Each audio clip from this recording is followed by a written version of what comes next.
Me and my wife and our four children moved into a rental home in May 2018.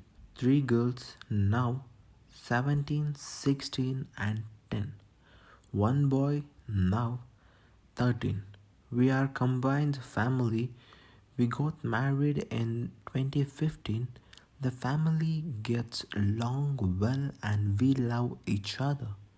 The home was built in 1954, is about 1200 square feet, has 3 bedroom and 1.5 bathroom and a full unfinished basement.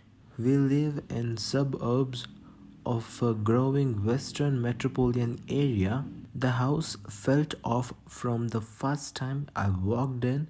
During our first tour, another family was still renting it. Their stuff was still in the place as they had to begin packing. My wife fell in love with the place at the first breath.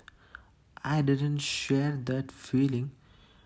I liked it and was excited by the possibilities of actually being in our first house together. Everything had been apartments and a town at this point, as they say. There was something about it. It was off, as with most houses built in the time period. There are overhead lights in the kitchen, halls, and bathrooms. The house was painted in typical renter's beige, and the living room ceiling is brown shiplap and beams giving a place of dark feel. It isn't well maintained, it shows its age. The bathrooms are mismatch of a second-hand store. Finds nothing new has been added in a decade or more. It's a crap house all in all, but it is our home and I'm thankful for it. As I was saying, the first tour, I could feel something like I was walking into a party you were not invited to, and everyone is watching except it was the owner, son, and myself, and silent. It was so quiet. The tour was fast. We barely got to see anything. Whole tour lasted maybe 15 minutes as we drove away. My wife was beyond words and was ready to move in. I was spooked but also wanted to move into a house and knew this was most likely our chance, our only chance. Rent was cheap, super cheap, probably $500 less a month than it should be. Even with a bad condition, it is in the neighborhood generates high rents.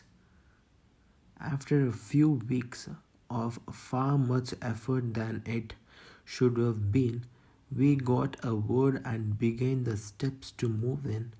A few days before we moved in, I had a minor heart attack and was unable to help with the move to all. My wife, my kids, and our family did everything. I include that because we started off in a weird place in our lives. The vibe was already weird because of my heart attack and the scare it created. It is so hard to pinpoint when the house or whatever it is started to show its face.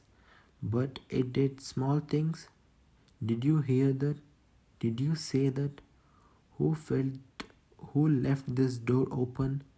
I swear I just saw something in the corner of my eye. Did you say something? This grew into I heard footsteps down the hall while you were gone. There was someone outside my door last night. I don't want to sleep in that room alone. And my favorite, this house scares me. Let's move. From my oldest daughter. All this was in first 6 months or so. The few things happened in months. I will do my best get them in order, but I know I will not do so fully. The last section of this will be in order. Kids split their time between our houses and our exes. For the most part, all of us get along as divorced families are capable. Honestly, I get along with my ex wife better now than when I was married to her. I think my wife can say the same about her ex as well. Kids come first for all of us. As I say that, to set up the fact that my wife and I sometimes spend a few days at a time without any children at home. This is why some of these stories won't include them. The basement show about 4 months back. My wife and I arrived home by ourselves. It was after work, probably around 6 p.m. I went to the full bathroom in the hall. She was in the half bathroom by the kitchen. She heard a ukulele playing by itself in the basement. Not a song, but as if someone was plucking each string up and down individually. The basement is unfinished but has a large area that has stuck on tiles on the floor and shitty paneling. There is also an old couch down there with a chest used as a coffee table. Kids used to spend time down there but have not for months. The ukulele had been left on the chest. She asked me when I returned back to the kitchen if I had been downstairs. Of course, I had not. She was a ghost white. I asked her why, and she told me what she heard. Here is the thing, she doesn't make things up. I'm unsure she is capable. She is pure and sweet and as friendly, as caring as anyone is capable of. A stark as to the asshole, I think. I'm disagrees. I go downstairs with her in tow. I walk to where the instrument is laying and I plug the strings one by one, look over at her as I do, and she shrunk still as if this is what she heard, and she nods yes. I then walk to the basement, which doesn't take long.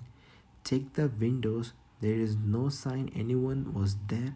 I took the instrument to my closet and it stayed there since. Not mom, around the same time of the previous incident. I think it was close to 11 p.m. when this took place. We are all getting electronics shut off for the night and gathering our things to the bed. The boy goes to the room which is next to ours and falls fast asleep. Our 17-year-old is in our room at the end of the hall, and our room opens directly into the hall. Our room is next to hers, but our door faces to the wall adjacent to her door. I am laying in bed on my phone and my wife is making sure the kids are ready for bed and don't need anything. She is always the last to come to bed and I always wait up for her. She had been in our oldest daughter's room about 10 to 15 minutes prior to the next thing. She shares the room with my 16-year-old daughter who was gone that the night at a friend's house. As the next incident happens, she, my wife, is in bed with me and we are sitting up talking about the day.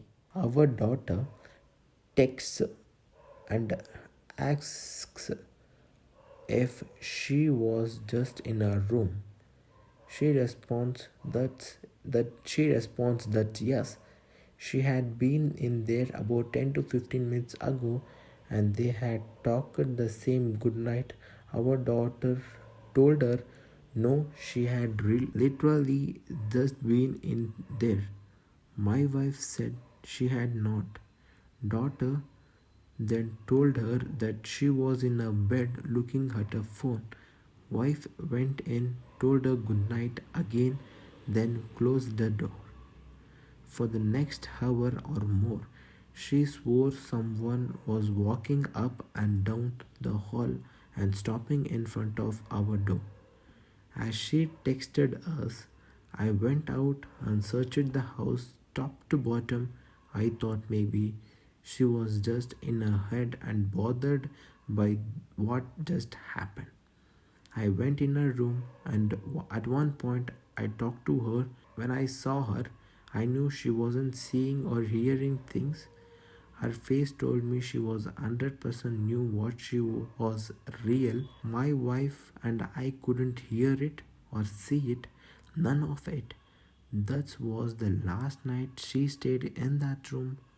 I don't think anyone has since. They sometimes hang out there during the day, but as soon as it's dark, it's unoccupied. In fact, all four of the kids sleep in the same room now by their choice. Two on the floor using their mattresses from the unoccupied room, and two in the beds. No one will sleep in there. Plus, it is cold in their ice box. I hate that room. The boys' closet. This event is within a month or so after the previous one. Again, end of the night, I am following my son into his room. There's a closet with a sliding door on the wall to the left as you enter. One door is always open as it this night as we enter. A sleeve to one of his shirts is sticking out parallel with the door. It stays for a few seconds and drops. He looks at me and we don't know what to say. After a few more moments, he laughs. This place is weird. Even now, he will talk about it, but he does not seem pazed. I am.